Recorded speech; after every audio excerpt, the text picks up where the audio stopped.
आपण पाहत आहात EDTV, बातमी अशी जिच्यावर तुम्ही ठेवणार विश्वास.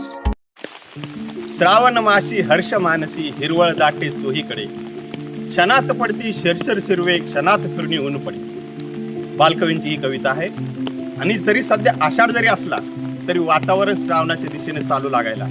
आपण सध्या आहोत जालना तालुक्यातील शंभू महादेव या निसर्गरम्य ठिकाणी. श्रावणाला वेळ आहे, त्याच्यामुळे कदाचित अजून झरे, डोंगर दऱ्यातून वाहणारे पाणी, बंधारे असं काही वाहत नाहीये. परंतु सध्या परिस्थितीत जे वरून भुरभुर चालू आहे, या भुरभुरीमुळं निसर्गरम्य वातावरण झालेलं आहे. डोंगरातील हिरवळ वाढायला लागली आहे, पाणी, फुलं, मंदिरं स्वच्छ चमकायला लागली आहेत आणि एक आनंदाचं वातावरण प्रफुल्लित व्हायला लागलं आहे.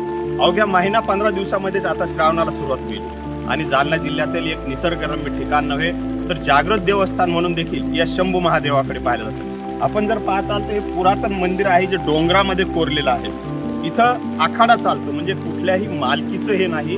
हे वेगवेगळे जे आखाडे चालतात भारतामध्ये त्यापैकी हे आखाडा संस्थान आहे. एक महंत या मंदिराचे विश्वस्त काम करतात. त्यामुळे कदाचित अशा पुरातन मंदिरांची जी देखभाल दुरुस्ती आहे किंवा त्यांचं जे जतन करणं आहे हे आखाड्यांकडे दिलेलं असतं. त्यापैकीच काय, खाली जे मंदिर पाहिलं तर खाली बसून आपण वर डोंगराला हात लावू असं हे मंदिर आहे. इथं महादेवाची मोठी पिंडी आहे आणि त्या पिंडीच्या वरच्या भागालाच हे मंदिर आहे. थोडं जर पुढे गेलं तर उजव्या हाताला आपल्याला दिसतो तो मोठा वटवृक्ष.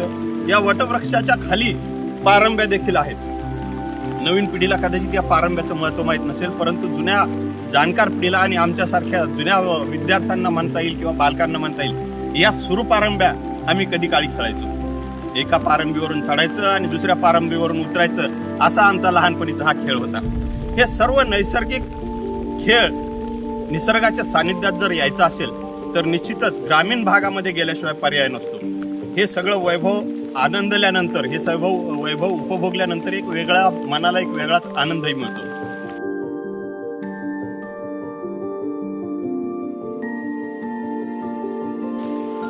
दिवसेंदिवस जग बदलत आहे, त्याप्रमाणे मंदिरं देखील बदलत आहेत. आपण थोडं माझ्या बाजूला पाहिलं तर इथं तुम्हाला खोल्या बांधकामाचं काम सुरू व्हायला दिसत. म्हणजे भविष्यात जर कधी तुम्ही इथे आलात तर निश्चितच तुमची इथे राहण्याची देखील व्यवस्था होईल. महंतांच्या वतीनं इथे मोठी जत्रा देखील भरते, परंतु यात्रेकरू किंवा आधेमध्ये जर कोणी आलं तर हे डोंगरदरीमध्ये असलेलं गाव असल्यामुळे इथे निवासाची व्यवस्था नव्हती. परंतु आता ती देखील इच्छा पूर्ण व्हायला लागली आहे. राहायला विषय जो श्रावणामध्ये सगळ्यांनाच वेध लागतात ते धबधब्याचे. कदाचित धबधबा नसेल, परंतु आपण इकडे जर पाहिलं तर धबधब्याची तयारी करून ठेवलेली आहे. आता जर एखादा मोठा पाऊस पडला तर निश्चितच ह्या धबधब्याला पाणी आल्याशिवाय राहणार नाही. आणि खरंच हा धबधबा आपल्या मनाला सुखावून जाणार आहे. त्याला प्रतीक्षा आहे ती एक मोठ्या पावसाची, जेणेकरून हा परिसर या धबधब्याच्या निमित्तानं पुन्हा एकदा सुखावेल. अशा या ठिकाणी श्रावणी सोमवार निमित्त श्रावणामध्ये दर सोमवारी मोठमोठे भंडारे होतात, मोठमोठे अन्नदान होतं आणि या आनंदाला पारावर नसते. प्रचंड गर्दी इथे असते.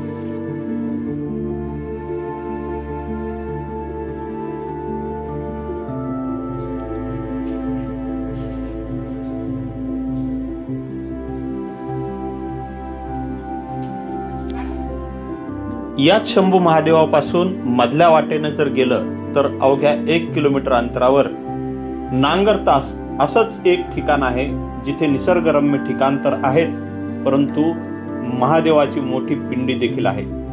हे ठिकाण देखील निसर्गाच्या कुशीत वसलेलं आहे.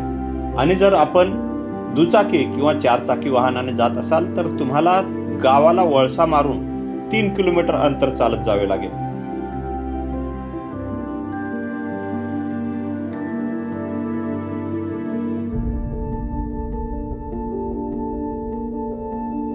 निश्चितच तुम्हाला तिथे गेल्यानंतर आल्हाददायक वातावरण पाहायला मिळेल.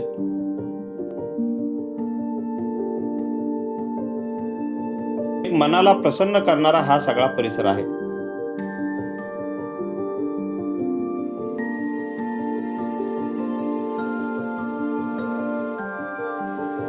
अशा या ठिकाणी शंभू महादेवाचे दर्शन घेण्यासाठी आपण एकदा यायलाच हवं. मी दिलीप पोहनेरकर, EDTV न्यूज, जालना.